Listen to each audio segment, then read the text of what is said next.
Okay, this is MB Moose Lover once again, and just wanted to do this little video on some tree anomalies. You can read the introduction, and a lot of it of this video pertains to the beech tree disease caused by a parasite, and you can pretty well read all of it in the introduction. This tree here is a beech tree. This one's in my backyard, and as you can see, this tree here is a healthy beech, and you can tell by the bark, how smooth it is, and the beech tend to be knotty. They can have like knots where there aren't limbs, and they tend to grow twisted and rough, but most of the time they're fairly smooth. Now this is a tree that's infested. All these videos I took of the trees infested are on crown land, and they start out with an insect, and basically it breaches the bark and then sucks the sap, and then the algae and other organisms and even other insects will get inside the tree, and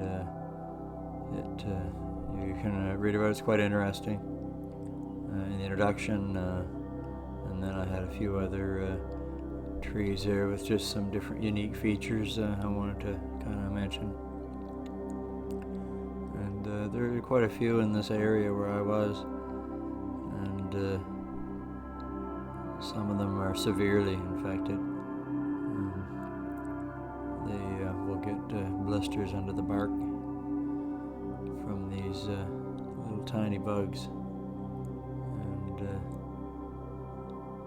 then the bark basically just gets dry and cracks, and then other critters can move in. And here's a bunch of algae and fungus on this tree. This tree is dying. This doesn't even have a top on it here, so it's been infected for a long time. But a lot of the ones that are infected are still alive. They're just hanging on.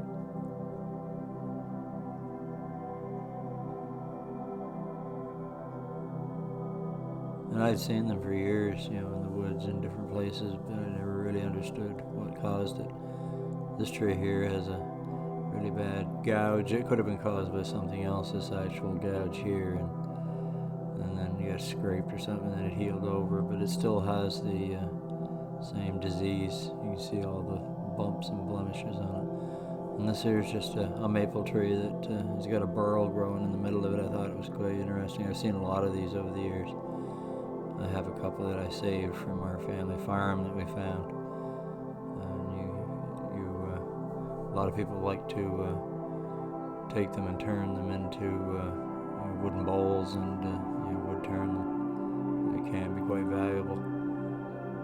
This one here, this maple is basically still living, and woodpeckers have been at it quite a bit. You can see they've got holes picked in it, and it's got no bark on this side, but when we come around to the other side of it, the bark is still fairly intact, and like here on this side, and that's what's basically keeping the tree alive. It's getting its nourishment up through this bark here, and it's still got leaves, so it's still making it.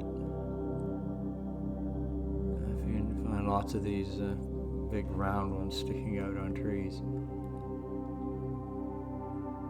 over the years.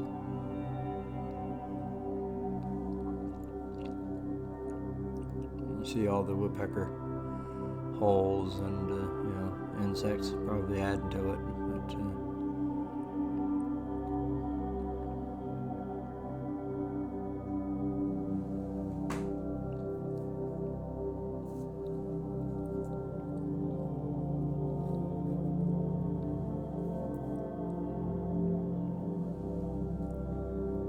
you can see it's still got some pretty good growth there. The leaves may be a bit tinier than some of the other trees, but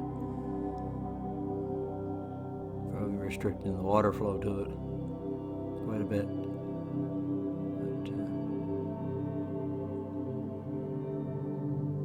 this group of woods here is slated for cutting anyway.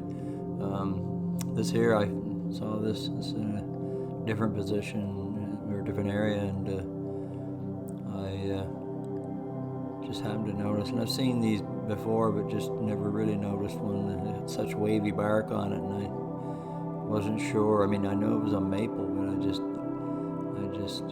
had to do some research, and I guess it's a red maple. I think they're the ones that are more prone to this type of bark as they get older, like little wavy sheets. And I guess silver maples will do the same thing, but it was quite interesting. Shaggy bark.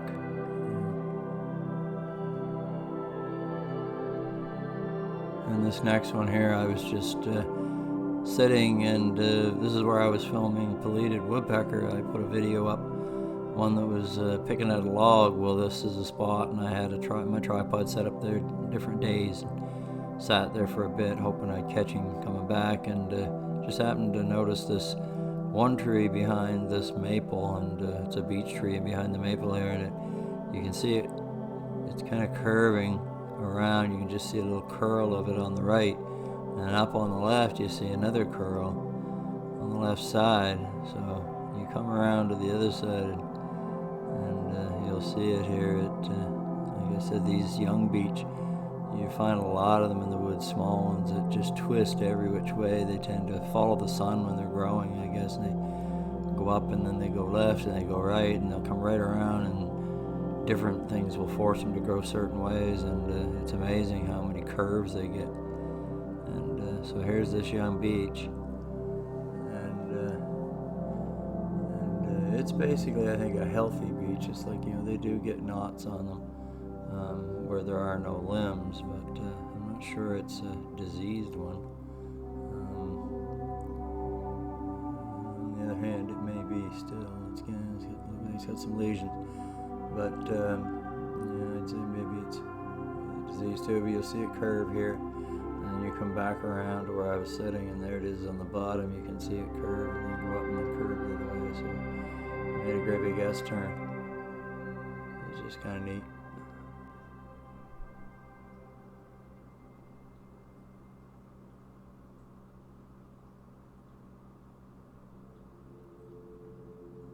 And then this one here is, it's another maple, and it's kind of subtle, but I just, in certain light there, you could actually see here that it looks like it's what started out as possibly a small maple, and it kind of, it's almost like it grew into the bigger one. It just kind of, you see it, and then it kind of just disappears, and then over on the left side you see a crease. It's kind of going up the middle of the tree there. Now you can see it. And when you come back down here, look at the bottom of it again, you can pay attention to the left side, and it's like it grew a twist when it started. It was almost like it might have been possibly two trees that maybe would have forked when it was growing, and then see on the left you can see that crease there, and then there's it's like a little tree growing out of it, but it's like a crease on the left, and you'll see it. And I color changed this a bit. I edited the color a bit on it, and editing, and you can just make it darker so you can see the lines that line up just the left of middle as it goes up, and it'd be interesting to see the grain of the wood in that maple, because it's got a twist to it. It might show up in the grain depending on which way you cut it. Again, interesting. Fascinated by trees. And the next one was really fascinating. I just found this one here and added it to my video. I was finishing this video up, and in a second here, this is just a log with some funguses on it that I filmed near the woodpecker spot. And just thought I'd throw it into the video. Try to make videos out of wherever I can find.